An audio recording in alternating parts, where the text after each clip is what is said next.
subuh. Kita akan berlanjut untuk konferensi pers terkait dengan kegiatan penangkapan para terduga pelaku tindak pidana korupsi berkaitan dengan suap proyek di wilayah Kabupaten Bekasi. Sebelum kita sampaikan secara lengkap kronologi dan konstruksi perkaranya, kita akan menghadirkan para pihak yang ditetapkan sebagai tersangka.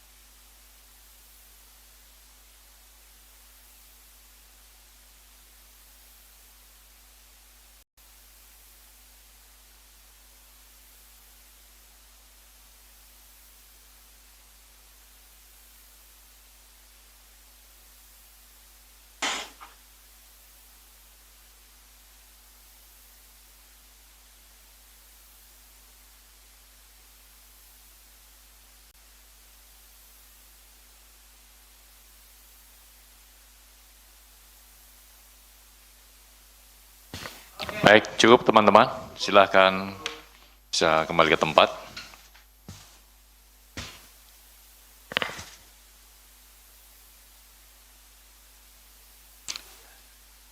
Selanjutnya kami persilakan kepada Pak Deputi untuk menyampaikan secara lengkap terkait dengan kegiatan penangkapan di Bekasi.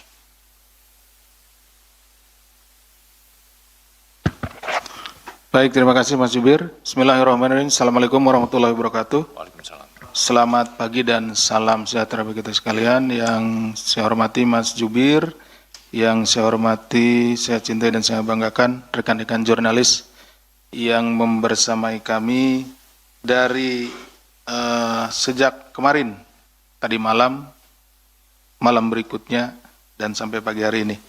Pada kesempatan pagi hari ini kami akan menyampaikan kegiatan penangkapan terhadap terduga pelaku tertangkap tangan terkait suap ijon proyek di Kabupaten Bekasi. Pada kesempatan ini KPK akan menyampaikan hasil kegiatan tertangkap tangan terkait dugaan tindak pidana korupsi berupa penerimaan hadiah atau janji oleh penyelenggara negara di pemerintah Kabupaten atau Pemkab Bekasi. Kegiatan penangkapan ini dilakukan pada hari Kamis, tanggal 18 Desember 2025, yang bermula dari laporan pengaduan masyarakat tentunya. Kemudian dalam kegiatan tersebut, tim mengamankan sejumlah 10 orang, yang kemudian 8 diantaranya dibawa ke Gedung Merah Putih KPK untuk menjalani pemeriksaan lebih lanjut. 8 pihak tersebut yakni Saudara ADK selaku Bupati Kabupaten Bekasi periode 2025 sampai dengan saat ini, Saudara HMK selaku Kepala Desa Sukadami, Kecamatan Cikarang Selatan, sekaligus ayah dari Bupati Saudara ADK, kemudian Saudara SRJ swasta, Saudara BNI pihak swasta juga, kemudian Saudara IC pihak swasta, Saudara ASP selaku pihak lainnya, ACP pihak lainnya, dan yang ke-8 adalah Saudara AKM pihak lainnya. Adapun konstruksi perkaranya sebagai berikut. Setelah terpilih menjadi Bupati Bekasi Kabupaten periode 2024-2029, Saudara ADK mulai menjalin komunikasi dengan Saudara SRJ selaku pihak swasta yang juga merupakan penyedia paket proyek di lingkungan Pemkab Bekasi. Bahwa kemudian hasil dari komunikasi tersebut dalam rentang 1 tahun terakhir sejak Desember 2024 sampai dengan Desember 2025, ADK rutin meminta ijon paket proyek kepada SRJ melalui perantara Saudara HMK dan pihak lainnya. Jadi setelah dilantik ya pada akhir tahun yang lalu, akhir 2024, Saudara ADK ini kemudian menjalin komunikasi dengan Saudara SRJ, karena SRJ ini adalah kontraktor yang biasa melaksanakan proyek-proyek di Kabupaten Bekasi. Nah, setelah itu, karena ini juga belum ada ya untuk uangnya, maka proyek-proyek yang nanti akan ada di tahun 2026 dan seterusnya gitu ya, itu sudah dikomunikasikan dengan saudara SRJ dan sering meminta sejumlah uang, padahal proyeknya sendiri belum ada, gitu ya, seperti itu. Kemudian total ijon yang diberikan oleh SRJ kepada ADK bersama-sama HMK mencapai 9,5 miliar. Pemberian uang dilakukan dalam 4 kali penyerahan melalui para perantara. Selain aliran dana tersebut, sepanjang tahun 2025, ADK juga diduga mendapat penerimaan lainnya yang berasal dari sejumlah pihak, sehingga totalnya 4,7 miliar. Dalam kegiatan tangkap tangan ini, KPK turut mengamankan barang bukti di rumah ADK berupa uang tunai 200 juta, di mana uang tersebut merupakan sisa setoran ijon keempat dari SRJ pada ADK melalui para perantara. Jadi, tadi disampaikan bahwa pekerjaannya belum ada, tapi kan biasanya pekerjaannya berulang. Infrastruktur kan seperti itu ya, infrastruktur nanti ada jalan, jembatan, bangunan-bangunan pemerintah dan lain-lainnya. Nah, dia sudah mulai ijon, gitu seperti itu. Setelah dilakukan pemeriksaan intensif pada tahap penyelidikan dan telah ditemukan dugaan peristiwa tindak pidananya, hasil dari informasi yang disampaikan oleh para saksi dan juga keterangan-keterangan serta bukti yang kami peroleh, maka perkara tindak pidana korupsi di Kabupaten Bekasi ini diputuskan untuk naik ke tahap penyidikan. Kemudian setelah ditemukan kecukupan alat bukti, KPK menetapkan 3 orang tersangka, yaitu saudara ADK, Bupati Kabupaten Bekasi periode 2025 sampai dengan sekarang, saudara HMK, Kepala Desa Sukadami, Kecamatan Cikarang Selatan, sekaligus juga ayah dari Bupati, dan saudara SRJ selaku pihak swasta.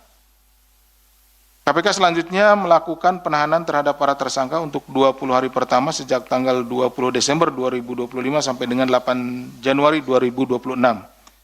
Atas perbuatan saudara ADK bersama-sama saudara HMK selaku pihak penerima disangkakan pasal 12 huruf A atau pasal 11 dan pasal 12 B besar Undang-Undang Tindak Pidana Korupsi, Yunto pasal 55 ayat 1 ke 1 KUHP serta pasal 5 ayat 1 huruf A atau huruf B atau pasal 13, ini untuk pemberinya, TPK Yunto pasal 55 ayat 1 ke 1 KUHP. Jadi ada penerima dan pemberi, penerima suap dan pemberi. Nah, seperti itu. Sementara saudara SRJ selaku pihak pemberi disangkakan pasal 5 ayat 1 huruf A atau huruf B atau pasal 13 tindak pidana korupsi. Demikian yang bisa kami sampaikan. Kami kembalikan kepada Mas Jubir. Terima kasih. Assalamualaikum warahmatullahi wabarakatuh. Assalamualaikum. Baik, terima kasih Pak Deputi, di mana dalam kegiatan penangkapan yang KPK lakukan kepada para terduga pelaku tindak pidana korupsi terkait dengan suap proyek di wilayah Kabupaten Bekasi, KPK kemudian menetapkan 3 orang sebagai tersangka, yaitu saudara ADK selaku Bupati Kabupaten Bekasi periode 2025 sampai dengan sekarang, kemudian saudara HMK selaku Kepala Desa Sukadami, Kecamatan Cikarang Selatan yang sekaligus merupakan ayah dari Bupati, dan yang ketiga adalah saudara SRJ selaku pihak swasta. Di mana kepada para 3 tersangka tersebut kemudian dilakukan penahanan untuk 20 hari pertama terhitung tanggal 20 Desember sampai dengan 8 Januari 2026 di Rutan Cabang KPK Gedung Merah Putih. Sebelum kita membuka sesi tanya jawab, kita akan menampilkan barang bukti dalam kegiatan penangkapan di wilayah Kabupaten Bekasi ini.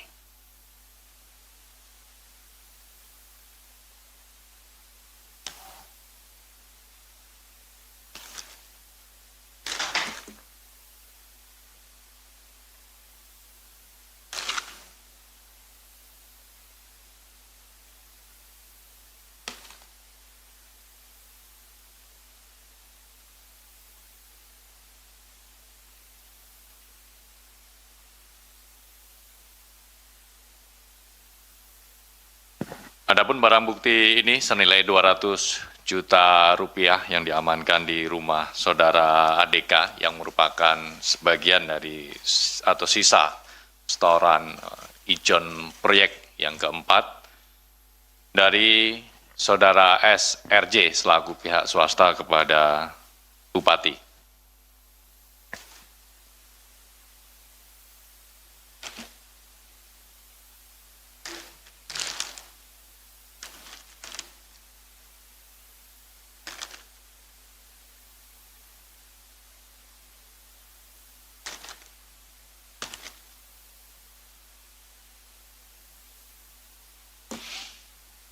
Baik kawan-kawan, kita akan lanjutkan ke sesi tanya jawab pertama untuk perkara ini.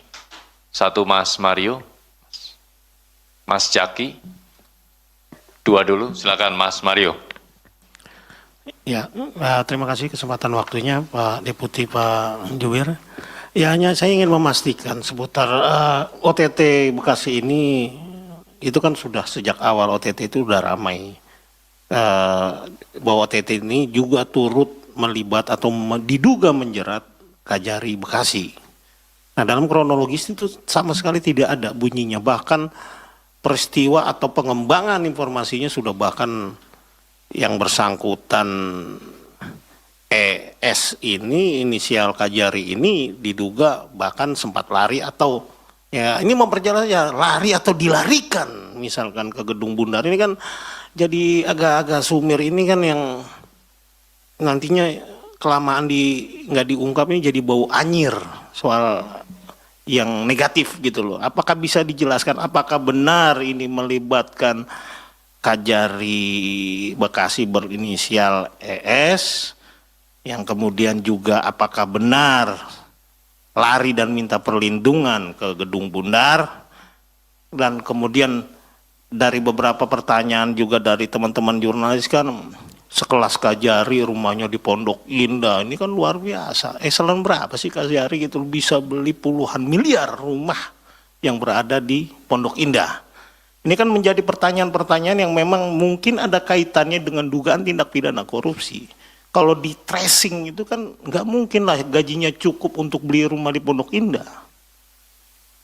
Ya kan ini hal-hal kayak gini kan bisa menjadi pemicu bahwa ini bisa menjadi persoalan mengganggu marwah atau tidaknya institusi itu dengan hal-hal yang harus lebih clear dalam hal-hal seperti ini. Itu penegasan itu aja, bisa didetailkan sedikit Pak Deputi. Makasih.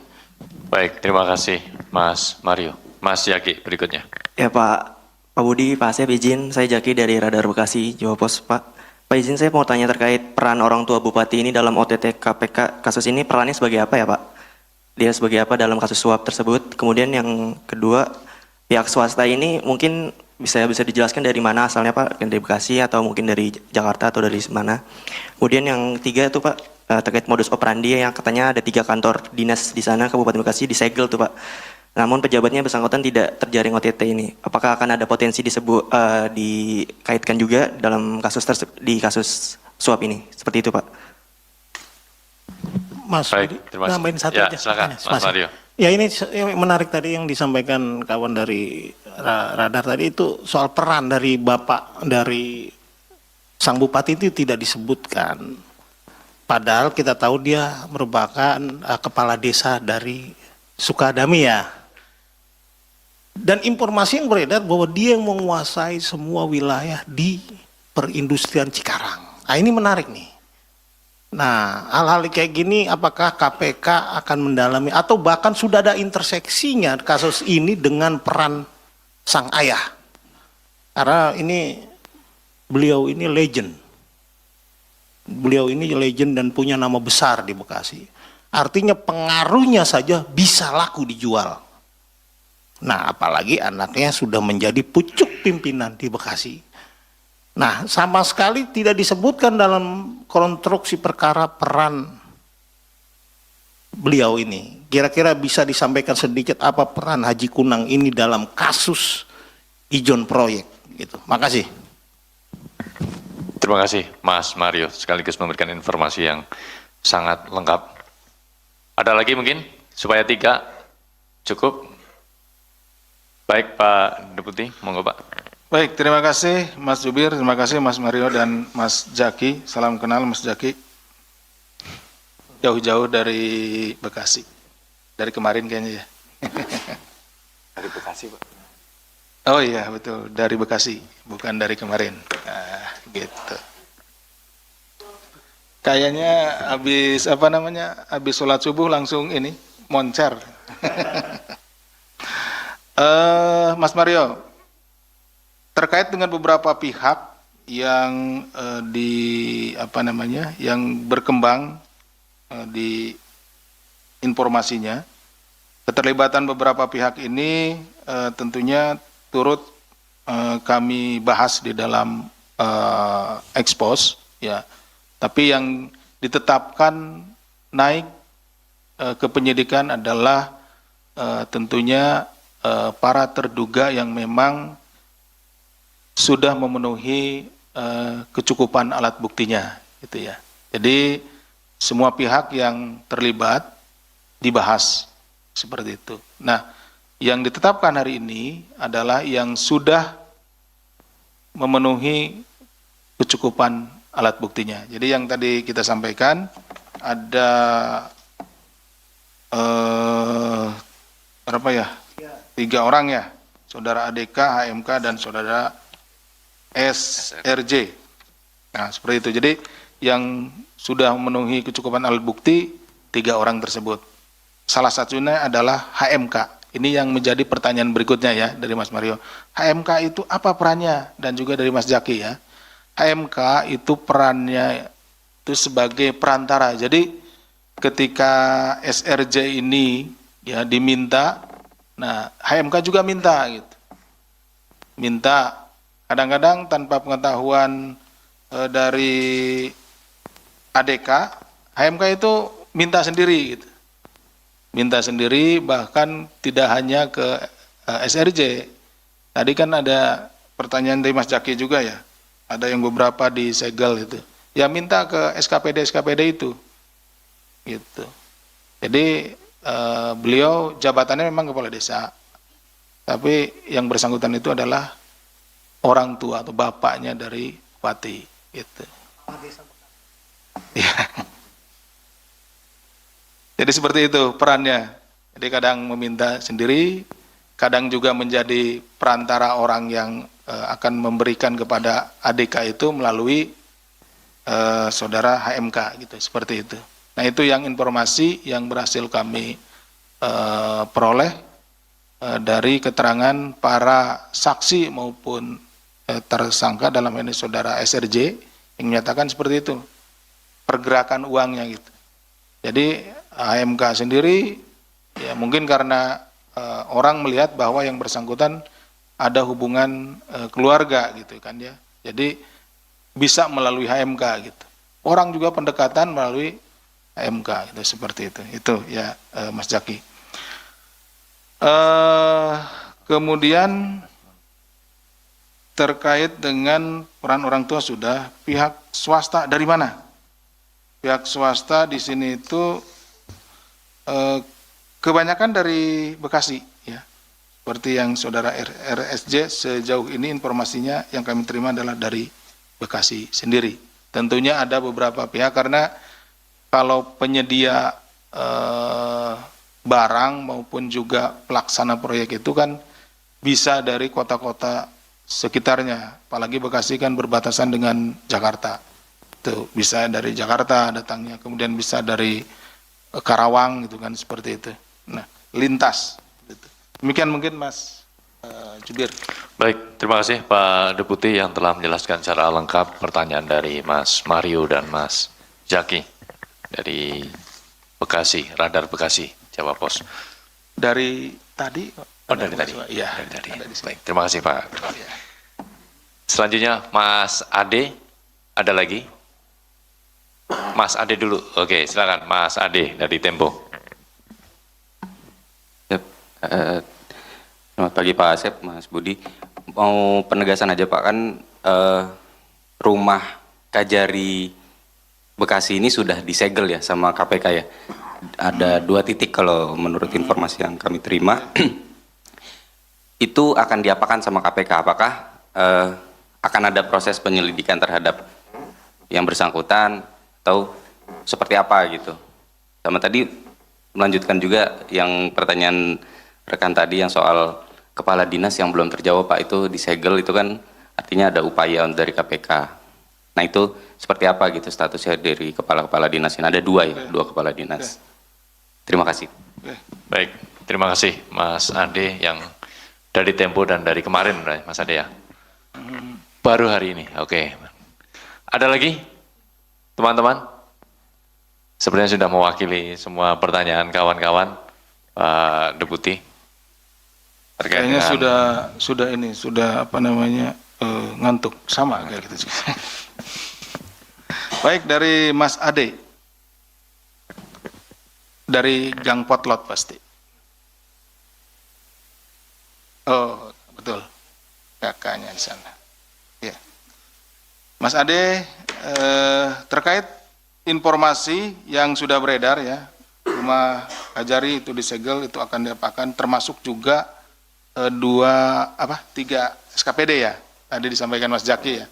Nah, jadi penyegelan itu dilakukan pada saat melakukan penangkapan ya terhadap para terduga. Itu dalam rangka menjaga status quo. Jadi supaya tidak ada yang berubah, tidak ada yang memindahkan barang atau apapun yang ada di ruangan tersebut, sehingga kita segel lah. Nah itu fungsi dari segel tersebut. Nah itu kemudian akan ditindaklanjuti setelah ditetapkan menjadi tersangka. Ya tentunya ketika hasil dari operasi tersebut ya, penangkapan tersebut, nah nanti kan diperiksa nih orang-orang yang di sini, kemudian nanti dilakukan ekspos. Nah dalam ekspos tersebut dilihat kecukupan alat buktinya. Bagi para terduga yang memang memenuhi kecukupan alat buktinya ditetapkan oleh ekspos ya, oleh floor di ekspos dan naik ke penyidikan, maka tempat yang tadi disegel tersebut, ya disegel tersebut, itu akan dilakukan penggeledahan, ya, karena kita berhubungan nanti dengan bagaimana mencari bukti-buktinya.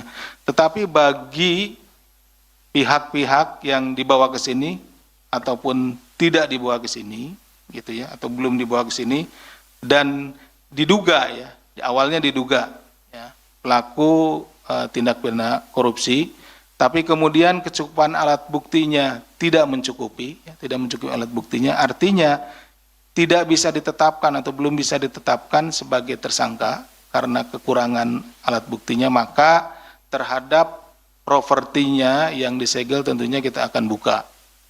Kenapa? Karena ya tadi tidak cukup buktinya, itu seperti itu, belum dinaikkan sebagai tersangka. Bisa dipahami ya, Mas Ade? Oke, makasih. Cuma satu kan? Enggak, itu kayaknya belum menjawab itu. Yang dinas. Pak, bukan, itu mempertegas pertanyaan Ya. si Ade Tempo tadi, itu kan disegel. Ya, Alasan menyegel kan tadi dikatakan Ya. terduga. ya, Dalam KUHP itu kan ada indikasi bahwa Ya. ada petunjuk di sana. betul. Atau bahasa kasarnya ada jejak-jejak Iya. tersangka di sana. Ya, iya, betul. Nah kalau kemudian ini kan jadi salah do salah nebak, masa nggak udah diduga ada petunjuk di sana, ada jejak yang tersangka, kalau dibuka dan tidak ditemukan ini kan agak do gitu loh. Masa prinsip penyidik menjadi tebak menebak kayak kuis, nggak lucu juga. Mempertegas saja bahwa ada nggak nantinya ke depan dalam proses penyidikan kasus ADK bapaknya sama SGR ini ke arah Kajari, karena ngapain juga disegel gitu loh, geledah aja nggak ada gitu. Tapi kan karena ada diduga kuat ada petunjuk di sana atau ada jejak tersangka di sana sehingga disegel. Berarti ada 3 nih yang disegel, 2 tadi SKPD dan 1 rumah ES. Apakah memang rangkaiannya Tiga, 3? Iya. Jadi 4 mungkin ya. 3 kan? Iya. Nah, karena udah pagi agak ini. Ya, pertanyaan saya mempertegas itu aja Pak Deputi. Siap. Apakah akan dikembangkan ke ES atau menunggu kasus ini naik dulu baru dibuka penyelidikan baru terhadap Kajarinya? Yang simple aja. Kita nggak mau. Iya, siap. Ya, makasih. Pasti ini kakaknya yang tadi Mas Ade kan? Ini kakaknya kelihatan di depan. Jadi begini, Mas Mario. Menyambung juga tadi jawaban saya ke Mas Ade. Jadi ketika para terduga ini kan tadi dicarikan informasinya, kita memeriksa di sini, cari keterangan, cari informasi, cari bukti-bukti, kemudian setelah itu 1 kali 24 jam, ya kita harus menentukan, ya kami harus menentukan sikap, apakah yang bersangkutan cukup bukti untuk ditetapkan sebagai tersangka, dari terduga naik nih, atau tidak cukup bukti. Jadi dugaan tetap ada, tapi tidak cukup bukti untuk dinaikkan. Nah, sehingga tidak dijadikan tersangka. Nah, itu kemudian berkorelasi dengan hak-haknya.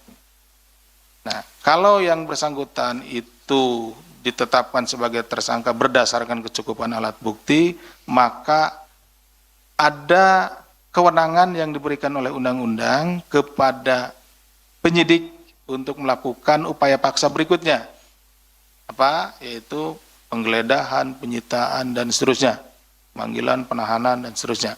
Nah, tapi bagi yang ditetapkan belum bisa dinaikkan menjadi tersangka karena kurangnya alat bukti, ya belumnya atau tidak lah, atau belum atau tidak, dan sebagainya. Berarti masih panjangan. Nah, itu tentunya haknya juga tidak boleh dilanggar. Kenapa? Karena ada aturannya, kalau tetap disegel kan nggak boleh masuk tuh. Nah, ada haknya yang dilanggar, maka harus dibuka, gitu, seperti itu. Bisa dipahami ya, Mas Mario? Adiknya sudah, kakaknya juga sudah saya jawab. Terima kasih. Ya, nanti dalam prosesnya pasti dibuka. Harusnya serta-merta dari setelah ditetapkan tidak naik atau tidak ditetapkan sebagai tersangka, karena itu haknya.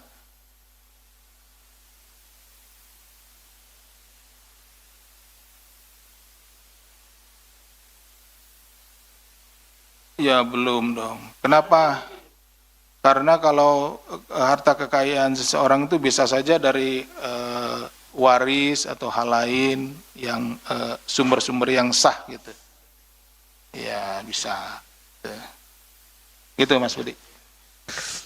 Baik, terima kasih Pak Deputi.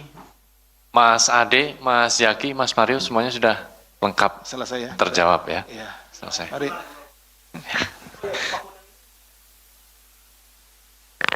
Sebentar.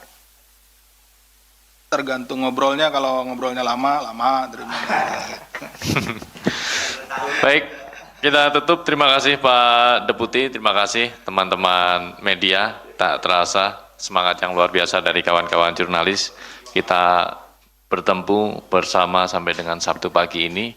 Terima kasih sekali lagi, apresiasi dan penghormatan yang setinggi-tingginya kepada kawan-kawan jurnalis. Kami tutup konferensi pers pada Sabtu pagi ini. Wabillahi taufik walhidayah. Wassalamualaikum warahmatullahi wabarakatuh. Waalaikumsalam.